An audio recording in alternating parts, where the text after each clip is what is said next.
Olá, gente, tudo bem? Professora Júlia Andrade, e o que eu venho trazer para vocês aqui no Turma de Redação?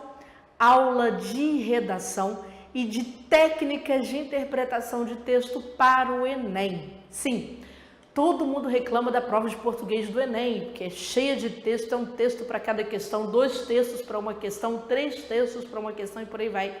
É técnica, tá certo? Daqui a pouco eu vou demonstrar para você que é pura técnica. E se você pegar a técnica, no dia você sofre bem menos, mas bem menos mesmo, tá bom? E redação, a mesma coisa.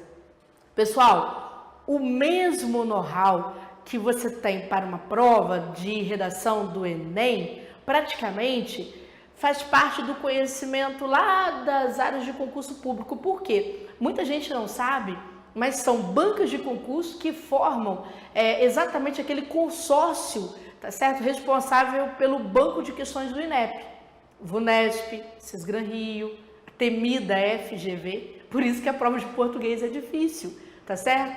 Então a gente vai trabalhar com redação e interpretação.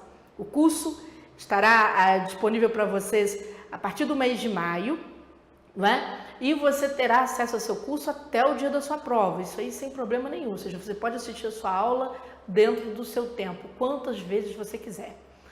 Nessa nossa abertura, não é, para esse curso, a gente está mantendo aquele precinho com desconto de R$150, você divide em 3 vezes sem juros, ou divide em até 12 vezes. A gente vai ter 4 redações corrigidas durante o mês de maio.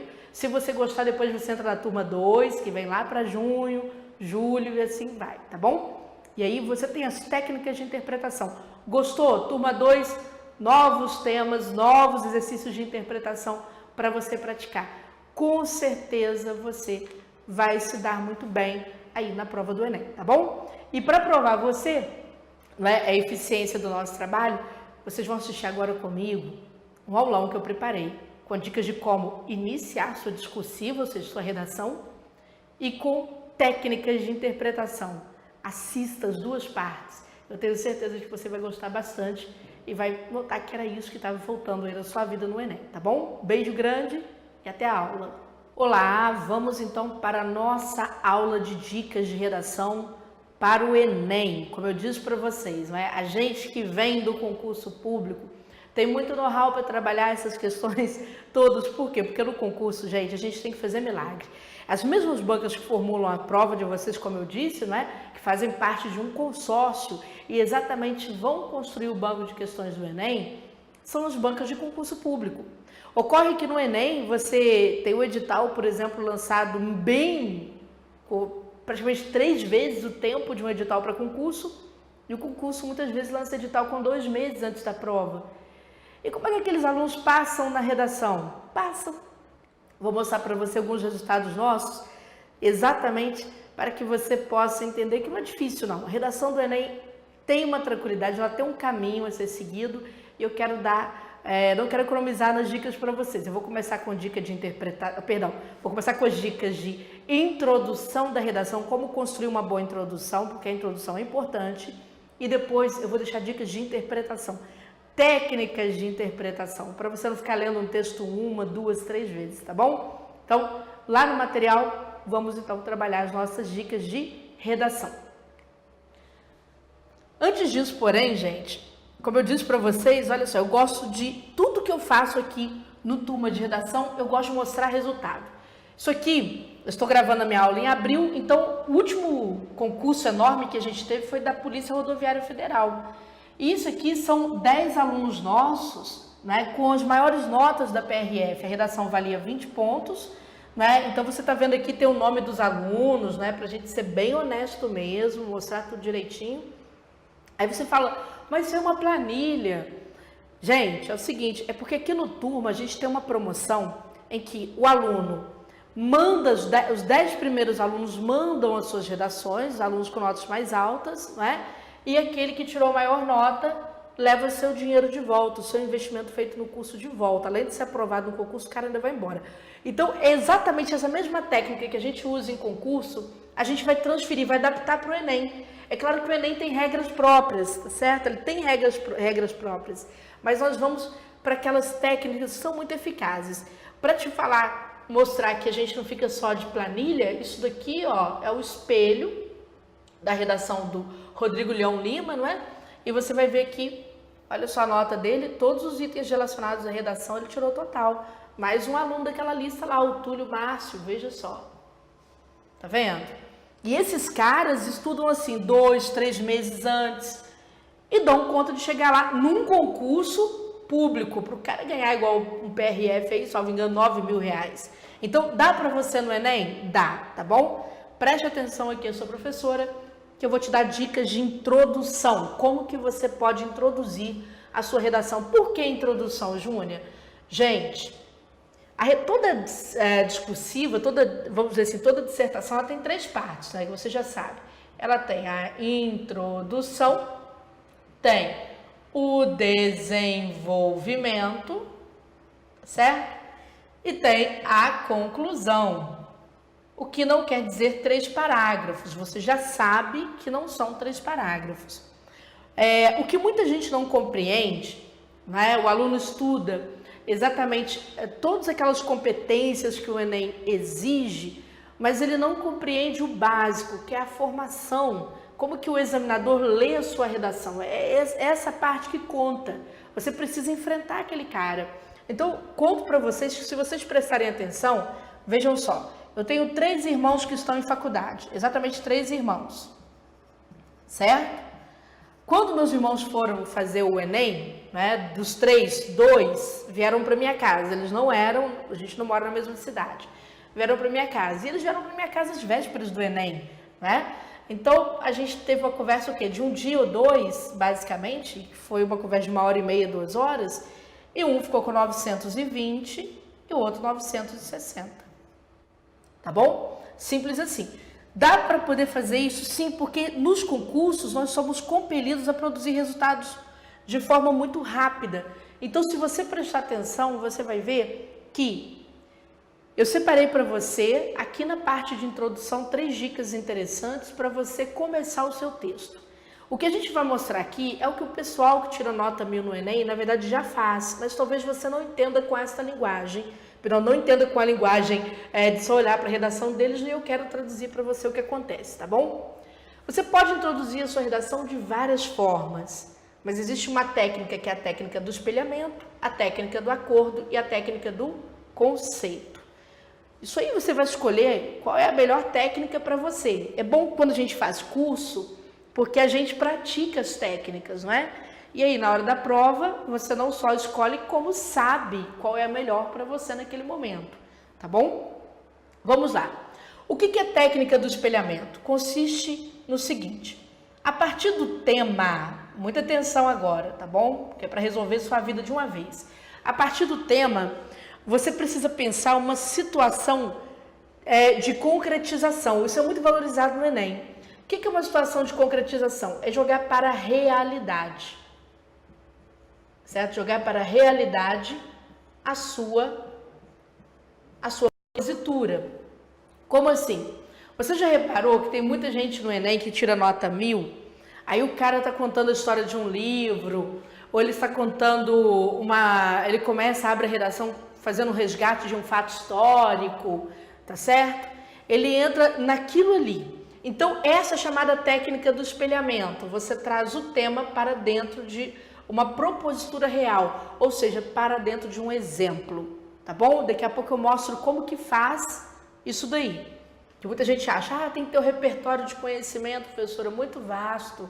Eu não tenho. Calma, que não é bem assim, não. A técnica do acordo, gente, o acordo é um instrumento muito interessante usado na retórica e na argumentação, né? Desde a clássica até a mais moderna. Ou seja, nos momentos em que o discurso visa convencer. O que é o acordo? Você sabe aquela ideia que todo mundo tem? O acordo parte do senso comum, tá? Do senso comum. Daquela ideia que todo mundo tem sobre alguma coisa, que já está claro, todo mundo concorda que a questão é assim. E aí, a partir do senso comum, você vai promover a quebra deste senso comum, a negação do senso comum e o apontamento de um caminho, muitas vezes contrário a este senso comum. Então, aqui haverá a quebra, tá certo? Você parte do acordo, acordo é o nome técnico que a gente dá para senso comum, tá bom? E nós temos o conceito. Como assim o conceito? O conceito, gente, acontece quando você começa uma redação, a partir de você associa um nome de um teórico, e aí tem que ter curso de redação. No nosso curso a gente trabalha exatamente com esses fenômenos atuais, insere para você uma ideia de um Bauman, quando você deve usar, tá certo? De um Baudrillard, ou seja, de nomes que ajudam você a dar um pouco mais de peso teórico para a sua redação. E mostra para você como trabalhar o conceito. Então você começa o conceito a partir de uma autoridade. É muito interessante, a partir de uma autoridade. Bom, estas são as 3 situações que justificaram as redações, as introduções de redações com 1000 pontos no Enem. E aí, a coisa não para só aqui. Por quê? A gente precisa entender o que se faz depois. Ah, tá, isso eu sei, Júnior, isso aí eu sei que todo mundo faz. Mas, gente, se a gente não conhecer atributos de texto, a gente não vai saber fazer redação. Daqui a pouco eu vou mostrar exemplo, mas preste atenção aos atributos de texto. Primeiro, quando meus irmãos, lembra, eu contei a história para vocês rapidinho ali, quando meus irmãos vieram às vésperas do Enem para minha casa, lá que eu fui trabalhar com os meninos essas questões, eu praticamente não trabalhei nada disso aqui, tá? Nada disso. Eu fui tão somente nos atributos textuais e falei, ó, precisa disso, disso e disso. Eles prestaram atenção e replicaram no dia seguinte, na prova do Enem, aquilo que eles tinham feito, tinham visto comigo, né? E é muito tranquilo. Gente, o que é precisão? Guarde isso. Precisão, de preferência, retomar os termos do tema. Júlia, posso copiar mesmo? Pode, sabe por quê? Deixa eu te falar uma coisa. Eu sou professora que estou acostumada a colocar os meus alunos lá nas notas mais altas. Então, quando eu digo que pode, pode, tá certo? A preferência, a melhor redação é aquela que é precisa. Sabe por que é importante? Para evitar, primeiro, que você zere, você erre o tema. Se você copiar os termos do tema, por mais dificuldade que você tenha com a redação, o que vai acontecer? Vai ficar claro para o examinador que você trabalhou o tema. Ele não vai poder dizer que você não trabalhou o tema, tá bom?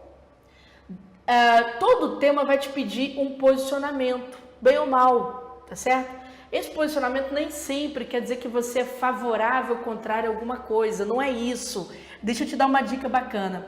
Não sei se você vai se lembrar das conjunções adversativas. Sabe as conjunções adversativas? Quais são? Aquelas conjunções, ó, entretanto. Vou te dar uma coisinha diferente aqui, tá? No entanto, todavia, tá certo? E por aí vai. O que acontece? As redações mais inteligentes que a gente tem em qualquer tipo de processo seletivo, pessoal, são redações em que, veja só, o autor da redação, ele parte, por exemplo, de um conceito e oferece uma quebra. Ou ele parte do acordo, que é melhor ainda, muito mais fácil para você fazer, tá certo? Que é o senso comum, e oferece uma quebra. E essa quebra é entendida como uma tomada de posição, de uma forma mais inteligente, usando recursos de coesão. Você já está cumprindo aí uma competência, tá bom? Essa tomada de posição, ela vai vir, gente, munida de delimitação. Delimitação é um fenômeno textual que a gente conhece também nos concursos, por exemplo, né? E aqui também no Enem, como divisão. Como assim divisão? Você meio que já avisa para o seu examinador, você coloca o entretanto, quebrando a relação com alguma ideia anterior, e oferece, por exemplo, três aspectos, certo? Você sintetiza ali, meio que já indica para o examinador que esses 3 aspectos vão ser analisados no correr da sua redação. Como assim 3 aspectos, Júnia? Por exemplo, 3 causas, tá? 3 causas, certo? Ou 3 efeitos, você está falando de sustentabilidade, por exemplo, aí você quer dizer 3 efeitos, por exemplo, ligados aí ao aquecimento global, tá bom? Então, o importante é você, a partir do momento que você se posicionou, olha só, você recuperou os termos do tema, você se posicionou, você indica um caminho para o examinador. Isso vai ser trabalhado a partir de tais ideias. É claro que você não vai falar dessa forma, mas ele já vai entender que existe isso. Pronto. A partir daí, você precisa trabalhar também a coerência. O que é coerência? Coerência é combinação, é saber combinar, harmonizar. Combinação. Tem muito candidato que não entende isso de jeito nenhum. O cara vai trabalhar, por exemplo, 3 aspectos textuais, ele mistura 2 causas com uma consequência, né? Fica desproporcional. Como você tem 2 causas para 1? Não. Ou você, na sua divisão, citou 3 causas, ou citou 3 efeitos, ou fez um combinado de causas e efeitos na mesma proporção. Isso que se chama coerência. Tá bom? Tudo bem? De preferência, os efeitos precisam ter relação com as suas próprias causas.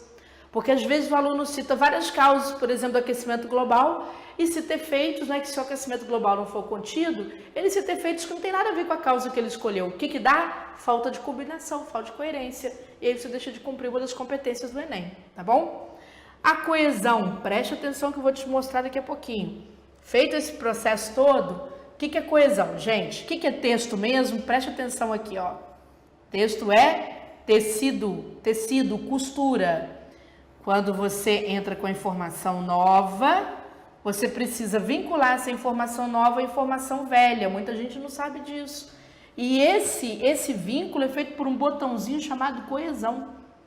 Nós vamos aprender como fazer isso aqui, tá? Essas dicas todas eu vou passar para você hoje aqui. E depois nós temos o princípio da unidade textual. São segredinhos. Isso aqui é um segredinho, olha, que apimenta a sua redação e é o responsável por colocar aquela galera lá na redação nota 1000 e você nunca chega lá, mesmo sabendo, vendo publicamente redações com nota 1000, você não sabe por que aquela gente chega lá. O que é unidade?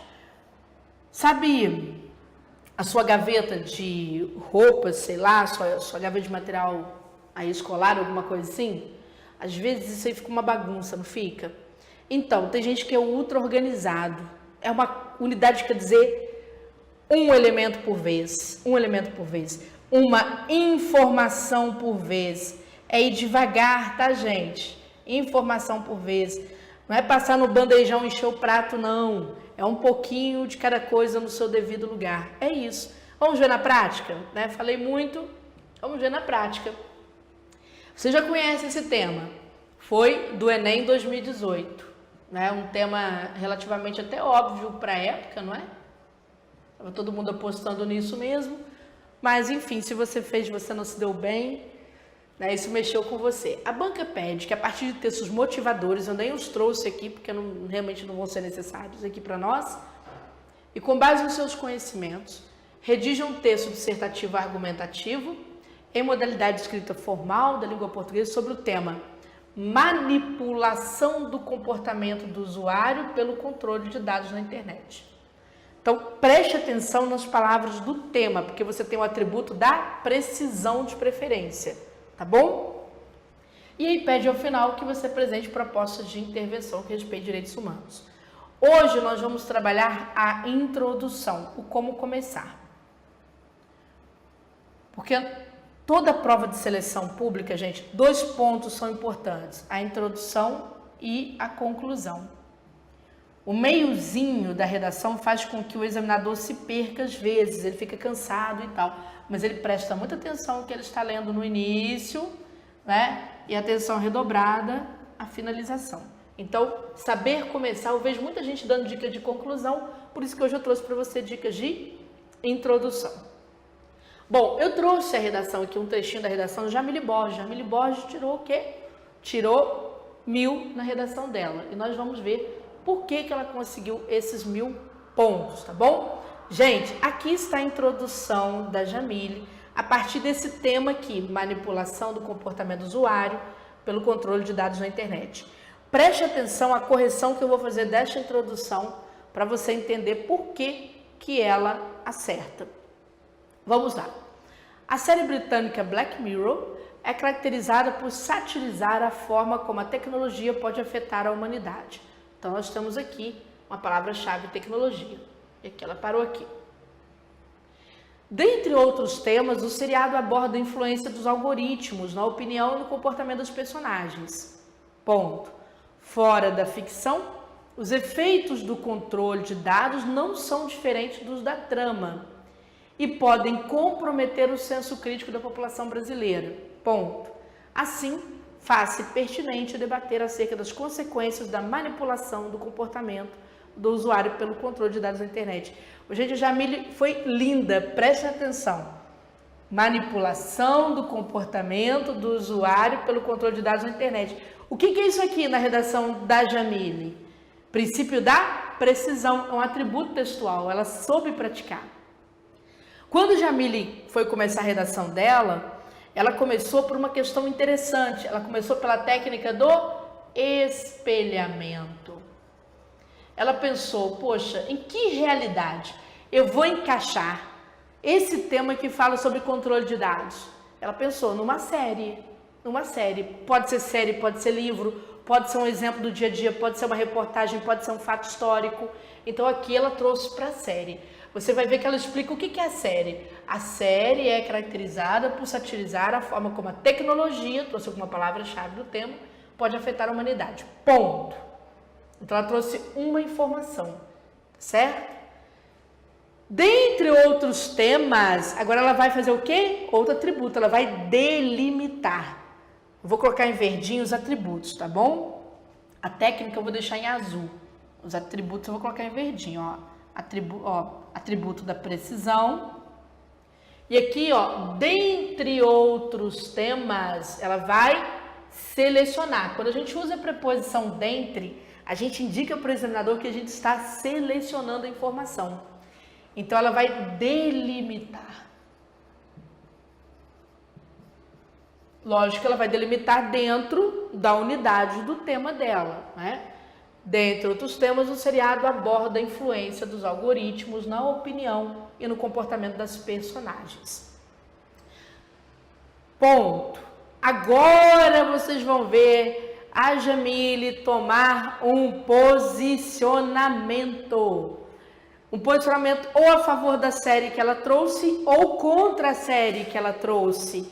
É um posicionamento que vai indicar o caminho da redação dela. Fora da ficção, porque a série é uma ficção. Fora da ficção, os efeitos do controle de dados não são diferentes. Quando ela diz que não são diferentes, ela está adotando o posicionamento do espelhamento da própria proposta de espelhamento dela, ou seja, ela foi favorável ao que ela trouxe aqui. Então, os efeitos do controle de dados não são diferentes dos da trama, tá vendo? Ó, eles são iguais à trama, ela reafirmando o posicionamento, né? E podem comprometer o senso crítico da população. Ponto. Então aqui ela se posicionou, atributo do posicionamento. O que ela fez? Ela usou não o tema, mas a técnica dela de introduzir para dizer eu vou adotar este caminho ou não, tá? E aí, pessoal, ela vai fazer uma coisa muito interessante, que agora ela vai trabalhar a coerência. Assim, fácil e pertinente debater acerca das consequências. Ela escolheu um caminho só, portanto, ela vai fazer escolhas coerentes. Então, ela está fazendo aqui uma seleção de coerência. As consequências, aí ela trouxe o tema precisão. Perceberam os atributos funcionando? Perceberam? Ô, Júnior, falta um atributo para mim, que é a coesão. Perfeito. Eu vou mostrar aqui em vermelhinho a coesão para você notar. O que é coesão? Informação nova precisa vir junto com a informação velha. Ela cita a série, não citou? Então, preste atenção. A série é algo muito amplo. Então, ela vai delimitar. Dentre outros temas. Dentre outros temas. Tá, delimitou. Aí ela vem o seriado. O que ela usou? O seriado para puxar a palavra série. Antes de ela falar da influência dos algoritmos, que tem lá na série, ela trouxe de volta o substantivo aqui. Ela trouxe o seriado para linkar com aquilo que ela já falou, tá? Então ela trouxe a palavra seriado. E aí ela introduziu informação nova, ao usar um botãozinho para buscar a informação velha. Perceba? É sempre assim. Nós vamos agora para o próximo período. Ela vai fazer a mesma coisa, gente. A mesma coisa. Fora da ficção, a ficção. O que é a ficção? A série, o seriado. Então ela usa ficção para puxar o seriado. Estão vendo? A ficção. E aí ela vai entrar com os efeitos do controle de dados. E aí o que ela vai fazer? Né? Agora ela vai entrar no ponto de vista dela. Então ela tira uma pequena conclusão. Assim, porque ela vai agora parar de falar da série para ela falar do tema, né? A partir do ponto de vista dela. Faz-se pertinente debater acerca das consequências. Perceba que a palavra consequência tem ligação com efeitos. Consequências e efeito é a mesma coisa. Então, para ela entrar no tema agora, ela vincula com a palavra efeitos no período anterior. Informação nova, informação velha. Tá? Percebeu o que foi acontecendo? E veja que ela não sai, em momento nenhum ela fala de causa, ela não mistura as coisas, ela é coerente, ela adota um caminho só. Vou mostrar mais uma, de repente você está aí, né, ainda sentindo um pouco. Vamos ver se você identifica primeiro a técnica. A técnica é o que abre, os atributos dão continuidade, tá bom? Só você se lembrar disso aqui, ó. Vou mostrar para você, ó. A técnica, vou até apagar tudo aqui, né? Aqui são 3 técnicas que eu falei para vocês, que vocês podem usar. As técnicas abrem a redação. Os atributos dão texto, transformam a sua redação em texto de qualidade. Precisão, posicionamento, delimitação, coerência, coesão, unidade. Então vamos lá para a gente notar esses atributos funcionando de novo. Primeiro vou marcar a técnica em vermelho, hein? Segundo ideias do sociólogo Habermas, os meios de comunicação são fundamentais para a razão comunicativa. Para aqui. Segundo ideias do sociólogo Habermas, os meios de comunicação são fundamentais para a razão comunicativa. Gente, muita gente olha essas redações na internet e fala, eu não sei quem é Habermas, nunca estudei. As pessoas fazem curso, tá? Elas fazem curso e passam a entender alguns conceitos, gente. São conceitos contemporâneos de comportamento social. Isso daí não é complicado, não, é uma listinha. São mais ou menos 11 conceitos, basicamente, tá? 10, 11 conceitos. Segundo as ideias do sociólogo Habermas, os meios de comunicação são fundamentais para a razão comunicativa. O que é isso? Técnica do conceito. Técnica do conceito. Visto isso, é possível mencionar que a internet é essencial para o desenvolvimento da sociedade. Então aqui entra, ó, atenção, ela usou 2 técnicas aqui. Tá? A Lívia Taumaturgo, que tirou 1000 pontos também, ela usou 2 técnicas. Ela entra com a técnica do conceito e entra com a técnica do acordo. Lembra do acordo? Que é aquele assunto de que todo mundo domina. Falar que a internet é essencial para o desenvolvimento da sociedade, isso aí se chama acordo. Acordo é o senso comum, é o que eu penso, é o que você sabe, minha avó sabe e por aí vai, tá bom? Agora, gente, ela vai oferecer a delimitação. A delimitação não, ela vai oferecer o posicionamento. Agora entra os atributos. Os atributos, agora correu para o 1000. Vejam só, delimitação, posicionamento. Primeiro ela vai se posicionar. Entretanto, é o posicionamento. Ela vai quebrar o quê? O senso comum. Entretanto, o meio virtual tem sido utilizado muitas vezes para manipulação do comportamento do usuário pelo controle de dados. Gente, apareceu aqui 2 atributos maravilhosos do texto. Primeiro é o posicionamento, né? Posicionamento. E depois apareceu o atributo da precisão temática. 0 ela já não tira mais. Podendo induzir o indivíduo a compartilhar determinados assuntos ou a consumir certos produtos. Vamos. Isso ocorre devido à falha de políticas públicas efetivas que auxiliam o indivíduo a navegar de forma correta na internet e a ausência de consciência de grande parte da população sobre a importância de saber utilizar adequadamente o meio virtual. Essa realidade constitui um desafio a ser resolvido não somente pelos poderes públicos, mas também por toda a sociedade. Gente, a Lívia foi maravilhosa. Eu vou mostrar para vocês, olha a coerência. Como é que a Lívia delimitou o texto dela? Ela resolveu fazer escolhas. Quando ela foi usar o processo de delimitação ou de divisão, ela usou as causas e as soluções. Ela pensou em duas causas associadas a dois meios de solução. Vamos ver? Aqui ela começa, ó. Isso ocorre devido à falha de políticas públicas, ó, devido a, tá indicando causa. Isso ocorre porque as políticas públicas são falhas e porque a ausência de consciência, né, da grande parte da população sobre a importância de utilizar adequadamente o meio virtual. Então ela citou duas causas. Ela falou das causas aqui, não falou? Falou. Agora ela vai falar da solução. Essa realidade constitui um desafio a ser resolvido não somente pelo poder público, mas pela sociedade. Então ela cita dois meios para solucionar essas duas causas. É isso que a gente chama de coerência. Coerência também é equilíbrio. Coerência. Ô Júnior, tá, você fala então agora da coesão? Falo. Olha a coesão. Aqui trouxe informação inicial, né? Que é a técnica que ela escolheu para começar a sua introdução, começou por meio do conceito. Aí ela quis reforçar, foi ao acordo. Visto isso, usou um pronome anafórico para partir da ideia do Habermas e trazer o que é o acordo, tudo bem? Depois, ela colocou a conjunção, entretanto, para indicar quebra, é revolucionário, é o posicionamento. Hoje é a forma mais moderna de você se posicionar. Jogou conjunção ali para indicar uma quebra com a ideia anterior.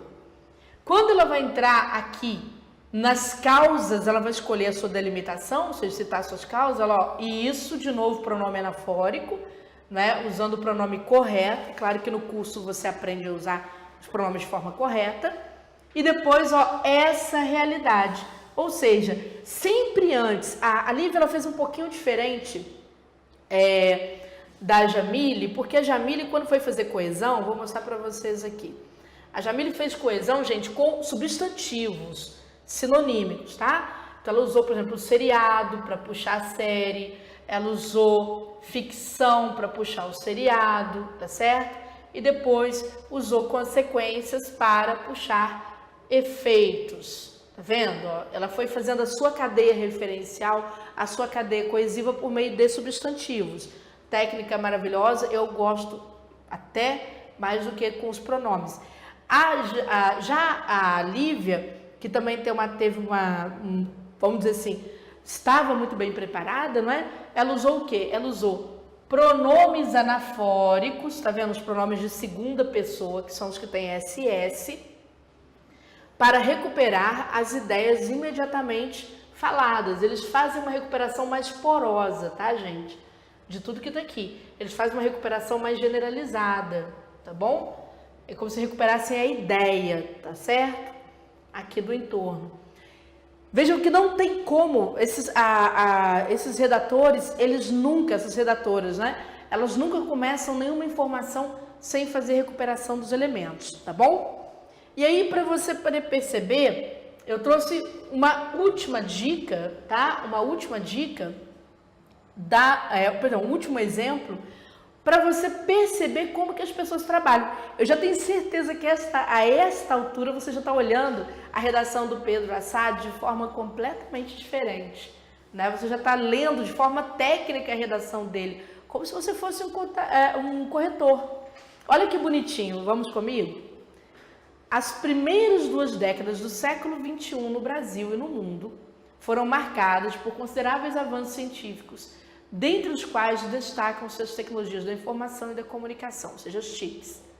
Muito bom. O que o Pedro fez aqui no início? Ele utiliza atributo ou técnica de introdução? técnica de introdução. A técnica é para você começar, o atributo é o que você vai usar para desenvolver, tá bom? Então, ele cita, ele contextualiza a coisa no século 21. Ele traz para a realidade. Como é que chama essa técnica? De espelhamento.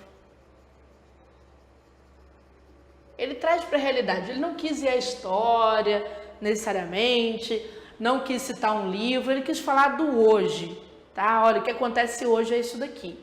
Ao mesmo tempo, isso aqui é o acordo, tá, gente? Porque o acordo é o senso comum. Ninguém discorda de que as tecnologias da informação e da comunicação, elas cresceram demais no século 21. É o que todo mundo sabe, tá bom? Vamos ver o que mais. Ó. Nesse sentido, tal panorama promoveu a ampliação do acesso ao conhecimento por intermédio das redes sociais e mídias virtuais. Ponto. Isso aqui é o que mesmo? Ele já se posicionou? Não, ainda não. Isso aí é o que mesmo? Tal panorama promoveu o acesso ao conhecimento. Isso aqui é um acordo. Todo mundo sabe que a internet trouxe mais conhecimento. Aquilo que você acha que todo mundo sabe chama-se acordo, tá? Em contrapartida... Ah, gente, agora começam os atributos textuais. Aí eu passo mal, porque eu acho tudo maravilhoso. É um poema. Em contrapartida, olha o posicionamento do sujeito. Ó, posicionamento. Ele vai partir para contrapartida. Ele não usou conjunção, mas a contrapartida indica exatamente o que quer dizer aquelas conjunções, o que aquelas conjunções querem dizer. As conjunções adversativas que indicam oposição. Ou seja, contra isso, nota-se que essa realidade impôs novos desafios às sociedades contemporâneas, como a possibilidade de manipulação comportamental via dados digitais, né? Certo? Ponto. Desse modo, torna-se premente analisar os principais impactos, olha o que vai acontecer aqui, dessa problemática. 2 pontos. A perda da autonomia de pensamento e a sabotagem dos processos políticos democráticos. Gente, o Pedro foi um poeta. Vou explicar para vocês. Contrapartida, posicionamento. Manipulação comportamental via dados digitais, o que é isso? Precisão, princípio da precisão. Tá? Depois vem a divisão, né? Ou delimitação. Divisão, ele vai... Aqui, olha só. O que ele vai delimitar? Ele vai analisar os principais impactos. Ele cita 2 impactos. Perda da autonomia e sabotagem do processo político. Galera... Percebam que essa delimitação que ele faz aqui, ela é feita também com coerência. Por quê? Porque ele vai analisar somente os impactos. Veja só, ou você tem 2 causas, ou você tem uma causa e uma solução, ou 2 causas, 2 soluções, ou você tem só os impactos. Perfeito!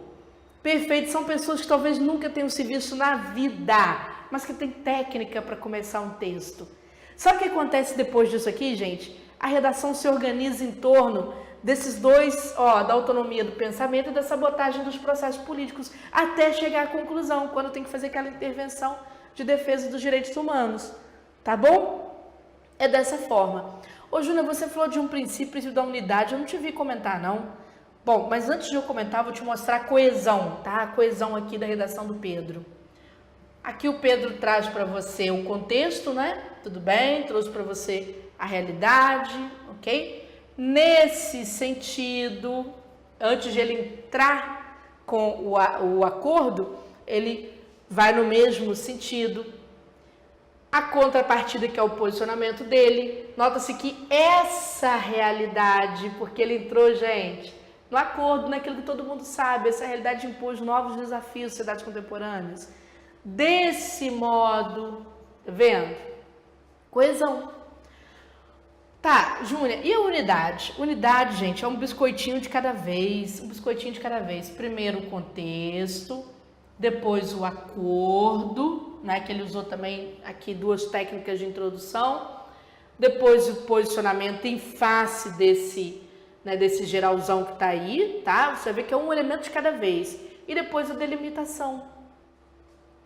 É um biscoitinho de cada vez, a gente vai ensinando a fazer. E eu vou colocando freio no aluno, calma, que não pode entrar essa informação ainda não. tem que saber cada meia, né, cada peça de roupa na sua gaveta. Veja só, redação aqui da Lívia, segundo ideias, ó, primeiro conceito do Habermas, ela quis trazer. Depois ela trouxe o acordo, um elemento de cada vez. Depois o posicionamento dela, tá vendo? Depois as causas, ela vai delimitar, vai trazer as causas do que ela está analisando, as causas, tá certo? E depois as consequências, perdão, a consequência não, depois a solução contra esse conjunto de causas. Um elemento de cada vez, tá bom? Bom, espero que você tenha gostado das nossas dicas. Gente, eu não sei se vocês já começaram na terceira parte lendo, não é? Me dê um feedback, se inscreva no meu canal para você poder acompanhar as minhas dicas. Vez ou outra eu estou sempre comentando redações e sempre corrigindo redações para que você possa aprender um pouco a tirar essa cisma que você tem em relação ao texto. Se você gostou, no Turma de Redação, nós estamos começando um preparatório a partir de maio. Mesmo que você entre a posteriori, o preparatório está lá para você assistir as aulas a quantas vezes você quiser, tá certo? É que a gente vai trabalhar técnicas de introdução, desenvolvimento, conclusão, corrigir texto, comentar melhorias de desempenho, aí dá para tirar aqueles 20 pontos, né? Perdão, 20 para os 1000 pontos na redação de vocês, que se assemelham aos 20 pontos dos alunos da PRF que eu citei, tá bom? Tudo é técnica, aí aos pouquinhos, é você se acostumar com a questão toda. Um pouquinho de teoria e muita prática. E não esqueçamos que nós temos também as dicas de interpretação, que eu já vou deixar para vocês algumas aqui agora no bloco que segue, tá certo? Então, um beijo grande e vamos para a interpretação. Olá, gente! Agora eu vou dar para vocês dicas de interpretação do Enem. São técnicas de interpretação. Se você sofre muito com a prova de linguagens do Enem, ou seja, a prova de língua portuguesa, preste atenção a essas dicas que você não vai mais ser o mesmo e você não vai sofrer tanto mais assim. Então, lá no material, atenção. Vamos lá. Quais são as dicas que eu separei para vocês? Primeiro, aprender a lidar com o texto dissertativo. Mas não fique sofrendo, achando que eu vou dar teoria da dissertação de modo algum, tá? Eu também não gosto não, tá bom? Depois eu vou passar para vocês dicas de texto narrativo. Como você vai interpretar para acertar a questão do texto narrativo. E por fim, gente, dica de texto, principalmente texto não verbal, né? Muita gente não consegue interpretar as imagens nas provas do Enem e aqui a professora Júnia Andrade vai ajudar você a interpretar isso daí tudo. Primeira questão que eu quero que você preste atenção na prova. Eu vou te fazer uma pergunta bem sincera, olhando, não é nem no seu olho, é no fundo do seu coração. Como é que você faz prova de português? Você abre o caderno de provas já com aquela cara e a coragem, não é? Olha para aquele caderno de provas, quando você confere, poxa, 500 mil de questões, 500 mil de textos, você começa a ler os textos não são fáceis, os enunciados têm palavras muitas vezes eruditas, não é? E você fica desesperado. Calma. A primeira dica que eu vou te dar é o seguinte, não fique lendo o texto 1, 2, 3 vezes, não vai dar tempo. Pode até dar tempo, mas a questão é que você vai ficar muito cansado. Então, assimile dicas. Aqui eu trouxe 3 para você. São muito mais dicas, tá certo? Aqui no nosso curso, no Turma de Redação, a gente pratica, faz exercício e é dica em cima de dica. Porque também não adianta só assistir a dica, esquecer e no dia da prova do Enem tentar praticar. Não resolve. Tem que estar sempre afiado ali praticando, tá bom? Então, lá no material, para você entender as coisas de uma forma bem objetiva. Atenção. Então, vamos lá. Primeiro, texto dissertativo. Gente, tem que entender pelo menos a natureza do texto. Quando você fala em dissertação, a dissertação é um texto explicativo, tá? Você tem que se lembrar disso aqui, é um texto explicativo. Ah, Júnior, eu achava que era um texto de opinião. Claro, cara, tem dissertação que é de opinião, tem dissertação que não é. O importante é você entender o seguinte, preste atenção na sua professora. Na introdução de um texto dissertativo está a tese. O que é a tese? A tese, gente, é a ideia central do texto, a sua ideia principal, tá certo? A ideia central. Boa parte das questões do Enem terá resposta na introdução do texto, tá? Ah, mas e aquelas questões de poema? Mesma coisa, porque poema é um gênero. O que acontece dentro do poema pode ser narração, pode ser dissertação. Ali dentro, o que acontece dentro é o que vai variar de acordo com, vamos dizer assim, com a estrutura do seu texto. Então guarde a ideia, sempre o início comanda um texto. A parte do texto mais importante não é o meio, não é o fim. Ocorre que no desenvolvimento, atenção, você vai encontrar os argumentos e as estratégias argumentativas que vão ajudar a tornar a tese válida, a ideia central válida, tá bom? Você vai encontrar os argumentos que vão tornar a ideia central válida. Pessoal, como identificar a ideia central? A ideia central, atenção, corresponde à primeira afirmação do autor do texto. Ideia central, primeira afirmação do autor do texto. É isso, tá? Primeira afirmação do autor do texto. Não é a primeira negação, não é a primeira interrogação, primeira afirmação. E a conclusão, professora? A conclusão é a fase do texto, não é que pode ter uma proposta de solução, mas ela também tem a proposta de ratificar. O que é ratificar? Confirmar, certo? A ideia central. Tá, mas o que interessa? A introdução, tá certo? Tá certo? Interessa a introdução. Então, vamos bater que eu vou mostrar para vocês como é que funciona essa história. E depois eu vou mostrar para vocês exercício de micro, tá, gente? À medida que eu for trabalhando a macroestrutura, eu vou mostrar como que a microestrutura nos ajuda a eliminar opções. O que é microestrutura, professora? Vou explicar aqui rapidinho, que é uma aula de dicas, né? No curso é tudo mais assim, mais lentinho, uma peça por vez, mas aqui mais rapidinho. Microestrutura diz respeito ao seguinte: existem expressões no português que ajudam você a interpretar texto. Então você tem que ficar de olho em palavras que estão no plural, tá certo? Palavras que estão no feminino, os tempos verbais. Por quê, professora? Porque, por exemplo, se você tem uma palavra no plural e lá no texto ela está no singular, cuidado, porque ela não tem o mesmo sentido, tá, gente? Você falar que tem um carro é uma coisa, você falar que tem 2 carros é completamente, você é uma pessoa diferenciada. Porque eu tô falando isso aqui porque não é a mesma coisa, tá bom? Feminino não é igual ao masculino, tá? Você falar que tem uma namorada é diferente de você falar que tem um namorado, certo? E os verbos, um verbo no presente não é igual ao verbo no passado, definitivamente não é. Então você tem que aprender a ler essas coisas também, tá bom? E fazer um joguinho de palavras, que daqui a pouco eu explico, vamos ver se cabe. Vamos ver primeiro a primeira dica de olho na introdução. Essa questão, por exemplo, caiu no Enem em 2018, né? E a banca pediu o seguinte: primeira leitura é do texto? Não, senão você vai ser reprovado. Você tem que aprender a ler primeiro o enunciado. A gente lê primeiro a demanda, igual o detetive. Alguém nos encomenda uma coisa, presta atenção no que está sendo pedido, depois você vai trabalhar. Ao abordar a postura do internauta brasileiro, mapeada por meio de uma pesquisa de plataformas virtuais, o texto. Então, postura do internauta e plataformas. Vamos lá. Início do texto. Na sociologia e na literatura, o brasileiro, por vezes, é tratado como cordial, hospitaleiro. Mas não é isso que acontece nas redes sociais. Plataformas virtuais, já começou a aparecer. A democracia racial, apregoada por Gilberto Freire, passa ao largo do que acontece diariamente nas comunidades virtuais do país.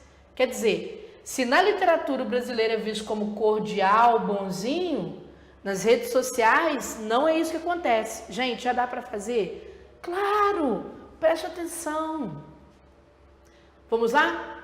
Postura do internauta. Minimiza o alcance da comunicação digital. Minimiza o alcance. Aqui não falou. Falou que aqui na rede social é diferente do que acontece na literatura. Se na rede social é diferente, então quer dizer que refuta.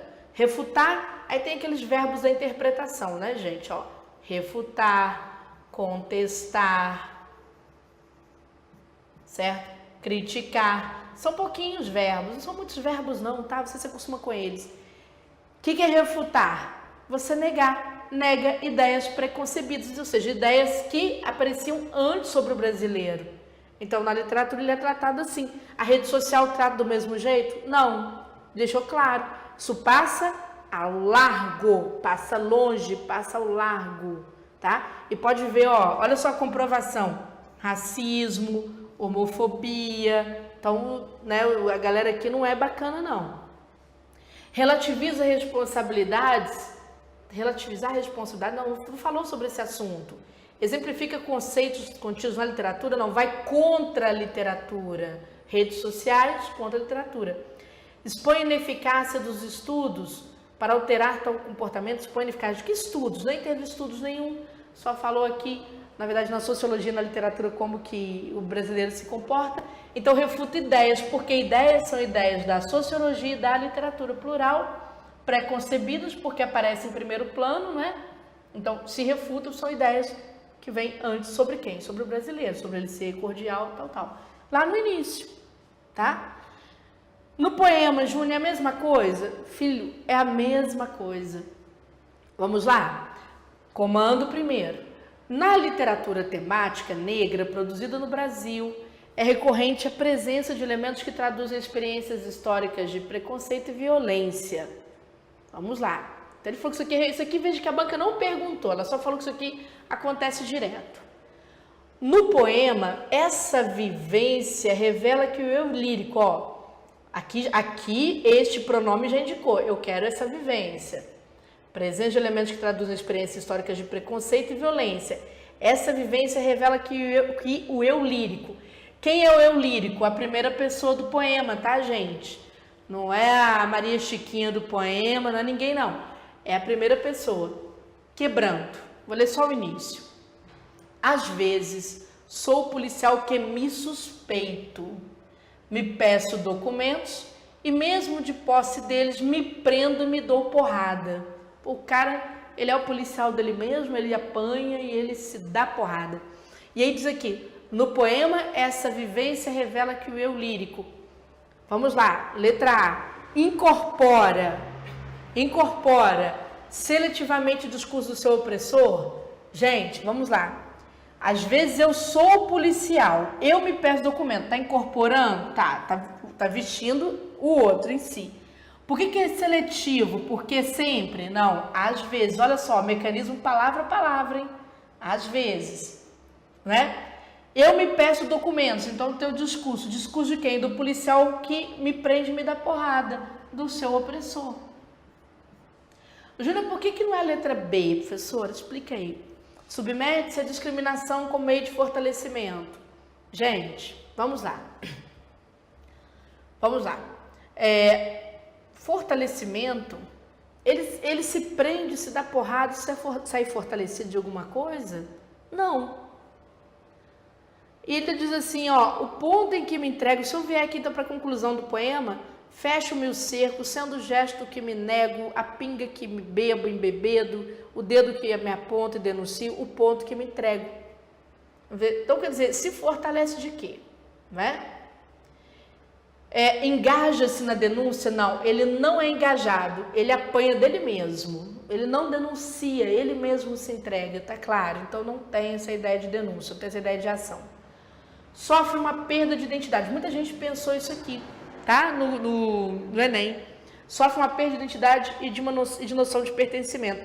Olha que interessante, isso aqui tá errado? Não, não tá não.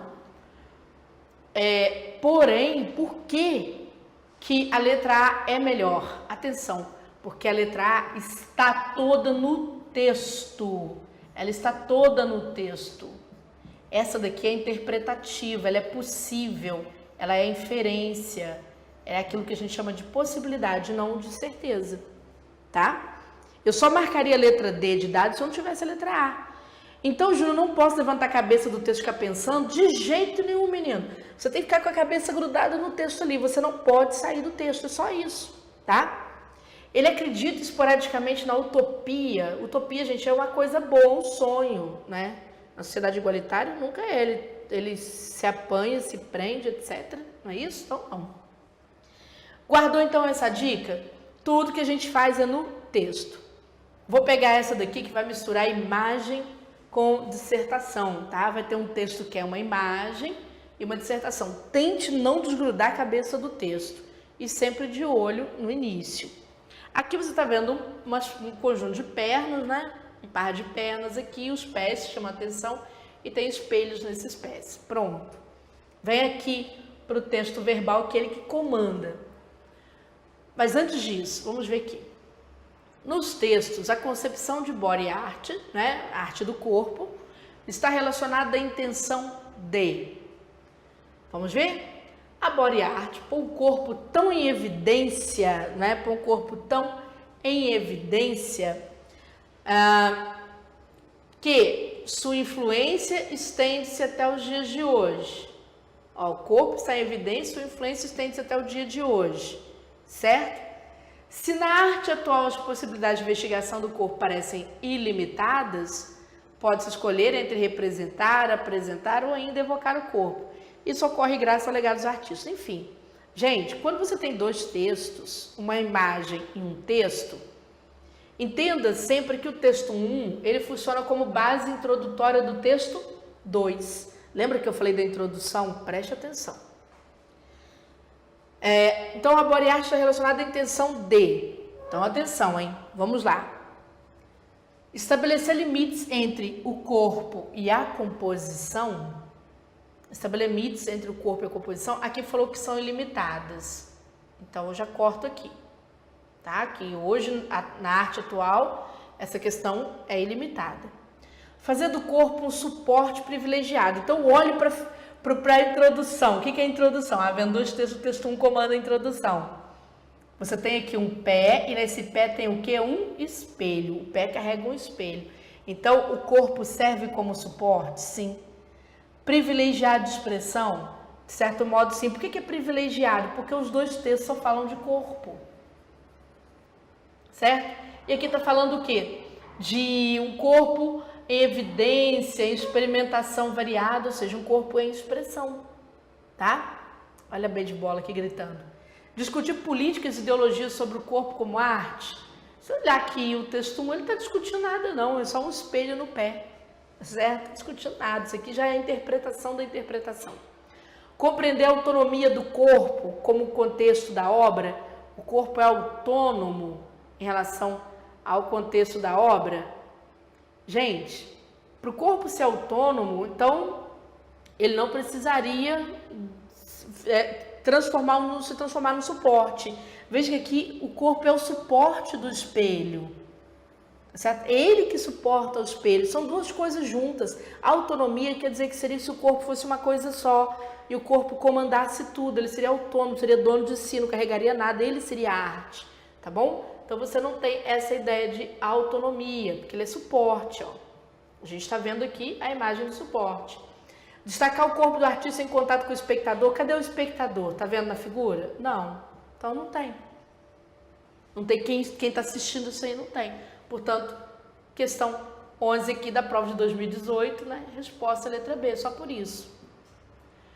Vamos falar um pouquinho de texto narrativo. Espero que tenham gostado das dicas de dissertação. Agora eu vou dar dicas para a narração. Sim, são caminhos diferentes. Não é que são diferentes, são técnicas mais precisas para cada tipo de texto, tá? Então vamos lá. Gente, o que é uma narração? Só para a gente se lembrar, narração é um relato. É você contar uma história, tá bom? Contar uma história. Se a dissertação é um campo de explicação, um campo de ideias, a narração é um campo de ações. Você tem ações e as ações são ditadas pelos verbos. Vocês vão ver que verbo é muito importante na prova do Enem, quando a banca traz narração, tá? Ela vai muito em cima dos verbos, tem que dominar o sentido, não é que você tem que dominar a conjugação verbal, não é isso. Entender a função de um passado, de um presente, entender que os verbos indicam sucessão, tá certo? Aquilo que se sucede no correr do tempo, por isso que é narração. Quem conta história, gente, conta um fato atrás do outro, é o verbo que dá esse comando, esse fato atrás do outro. Ora, para você contar a história tem que ter personagem, 1, 2, 3, 1000, não interessa. Tem que ter personagem, certo? As histórias podem ter lugar, né? Normalmente, né, nos elementos clássicos da narrativa, você tem aí uma definição de lugar onde se passou. E elas se sucedem no tempo, por conta dos verbos. Você tem... Tudo pode se passar em meia hora, mas você tem uma sucessão temporal, nem que seja contada em minutos, tá bom? Ou em dias, ou em anos, né? E toda narração tem um discurso, ou seja, o local de fala. É isso, o local de fala. Tem gente que vai contar e é ao mesmo tempo personagem, é narrador, ou seja, conta a história de si mesmo, portanto é um narrador-personagem, certo? E tem gente que simplesmente só narra e conta a história dos outros, certo? Seria o narrador em terceira pessoa, ele é distante daqueles fatos, ele é testemunha daquilo e está contando para você. Bom, por que eu contei essa lorota toda? Porque toda vez que tem narração no Enem, um dos elementos da narrativa é o objeto do questionamento. Aí não tem esse lance de introdução não, tá, gente? Ó, introdução é lá para dissertação, que é o texto de explicação, texto de opinião, essas coisas assim. Na narração é a história. Então você precisa ver como um bom detetive qual é a peça que o examinador que propôs a questão está pedindo para você investigar. Você vai ter que investigar a partir do elemento. E tem que perseguir esse elemento no texto, tá? Investigar no texto, que é o seu local do crime, tá bom? Vamos chamar assim, né? Prova de português, a prova mais criminosa que tem. Então, a história você vai investigar a partir do local do crime. Vamos ver? Exemplo. Antes de ler o texto, a gente lê o comando da questão. Então, vamos lá. No fragmento, o narrador adota um ponto de vista que acompanha a perspectiva de Fortunato. Ó, então é isso aqui. Veja que é uma personagem. O que singulariza esse procedimento narrativo é uma perspectiva, certo? Ó, o narrador ele vai adotar o olhar do Fortunato, ele vai entrar na cabeça dessa personagem. Então veja que ele vai misturar o seu discurso com a cabeça da personagem, tá? Do Fortunato. O que singulariza, ou seja, o que torna esse discurso particular, né? Singularizar, ou seja, particular, bem peculiar mesmo, bem próprio, é que passagem? Qual é o registro? Vamos ver? Garcia tinha se apegado ao cadáver, levantara o lenço e contemplara por alguns instantes as feições defuntas. Então veja que não tem nada a ver com o Fortunato ainda, eu estou falando do Garcia, mas a banca não quer o Garcia, ela quer o Fortunato. Depois, como se a morte espiritualizasse tudo, inclinou-se e beijou-a na testa. Foi nesse momento que Fortunato chegou. Mas veja que, ó, Fortunato só chegou. Ainda não tem o ponto de vista, tá certo? Singular do Fortunato. Alguma coisa que aconteceu. Estacou assombrado. Ele parou, estacou assombrado. Não podia ser o beijo da amizade. Podia ser o epílogo de um livro adúltero. Olha, de repente seria um adultério. O Garcia estava lá beijando uma mulher, não é? Que poderia ser uma mulher do Fortunato. E a mulher tinha morrido, não sei, tá? Vamos lá. Entretanto, Garcia... Ai, gente, olha só a volta que o texto dá, não é? Vamos lá. Entretanto, Garcia inclinou-se ainda mais para beijar outra vez o cadáver. Mas então não pôde mais. O beijo rebentou em soluços e os olhos não puderam conter as lágrimas. E vieram borbotões, lágrimas de amor calado e irremediável desespero. Fortunato, à porta onde ficara, saboreou. Aí, gente, olha a singularidade, a perspectiva. O Fortunato está na porta, não tá? O que é perspectiva? Visão. Saboreou tranquila essa explosão de dor moral, que foi longa, muito longa, deliciosamente longa. Então, o Fortunato ficou olhando o sofrimento do Garcia beijando a mulher. O que é isso? Se ele ficou olhando e saboreando, é indignação, tristeza, espanto, prazer. Prazer. Ele teve prazer em relação ao sofrimento do outro. Foi isso. Tá vendo? Eu persegui o Fortunato, matei. Ó, a perspectiva, o olhar dele, ele ficou à porta, né? E ali a gente achou direitinho o que se pedia. Perfeito? Vamos a mais uma aplicação de técnica da narração, né? Para a gente pular para a nossa última dica. Vamos lá. Ao apresentar uma situação de tensão, toda narrativa tem uma tensão, né, gente? Senão a gente não presta atenção à história. Se não tiver tensão, não é história pra gente. Ao apresentar uma situação de tensão em família, o narrador destila nesse segmento, ó, uma percepção das relações humanas e sociais. Marcada pelo, vamos ver o momento da tensão, porque ele pediu um momento de tensão. Questão 40, né? Aí do Enem. Só me engano, prova de 2017. A lavadeira começou a viver como uma serviçal que impõe respeito, e não mais como escrava. Mas essa regalia súbita foi efêmera. Meus irmãos, nos frequentes deslizes, ó, meus irmãos, o narrador começa a falar, ó, por ele, né? Vamos lá. Nos frequentes deslizes que adulteravam este novo relacionamento, eram dardejados pelo olhar severo de Emílio. Eles nunca suportaram de bom grado que uma índia passasse a comer na mesa da sala. Ó, tá dando problema, hein? Veja só. Ela dardejava, você jogava dardos quase com o olhar severo dela, e eles nunca suportaram de bom grado que uma índia, né, passasse a comer na mesa da sala, usando os mesmos talheres e pratos, comprimindo com os lábios o mesmo cristal dos copos e a mesma porcelana das xícaras de café. Uma espécie de asco, olha o negócio pegando fogo, e repulsa atingia-lhes o rosto. Já não comiam com a mesma saciedade, recusavam-se a elogiar dos pastéis de picadinho de carneiro, os folhados de nata e tâmara e arroz.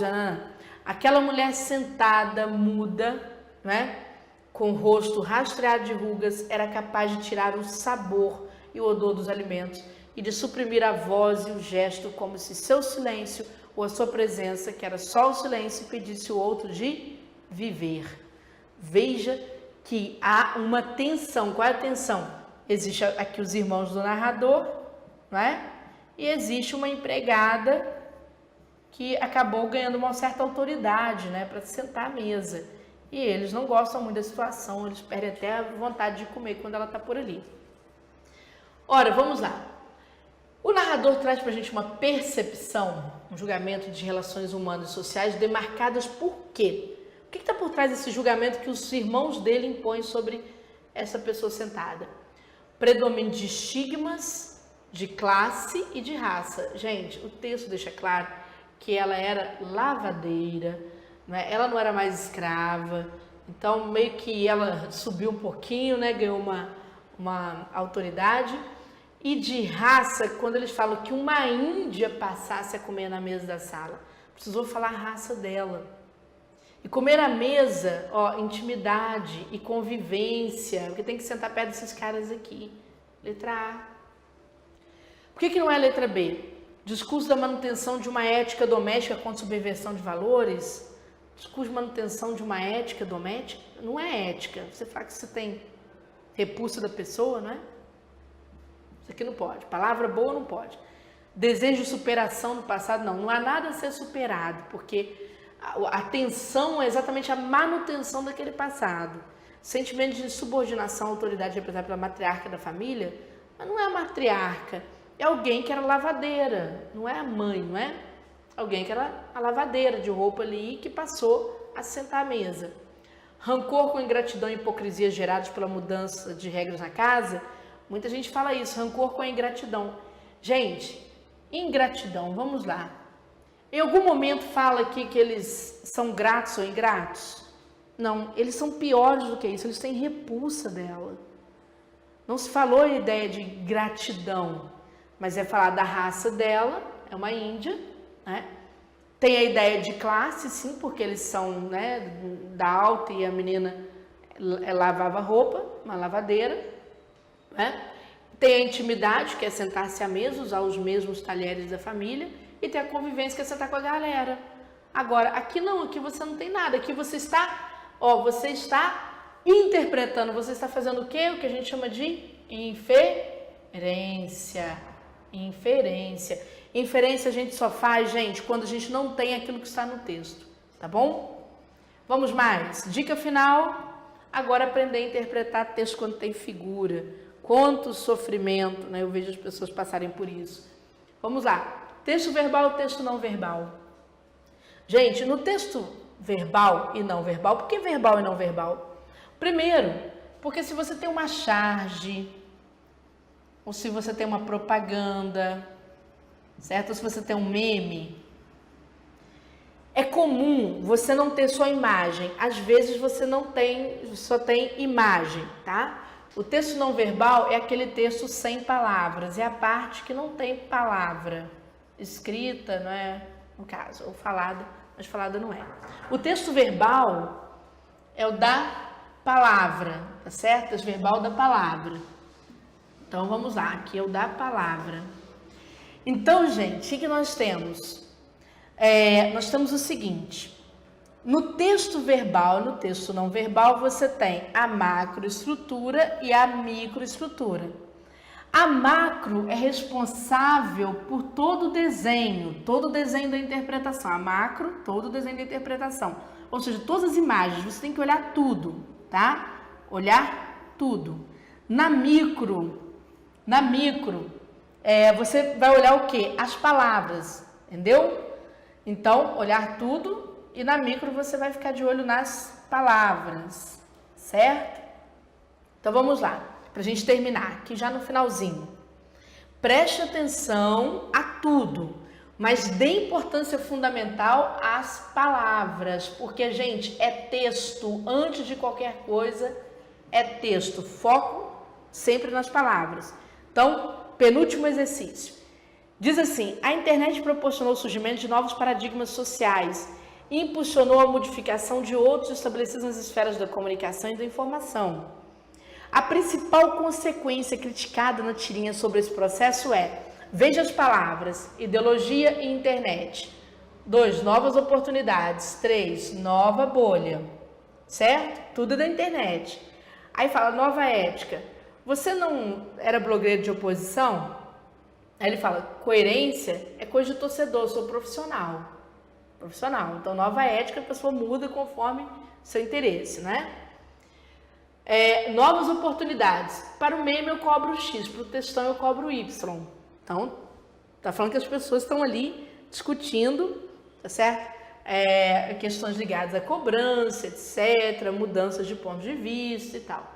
Nova bolha. Viu o preço da opinião na internet? Tá pela hora da morte.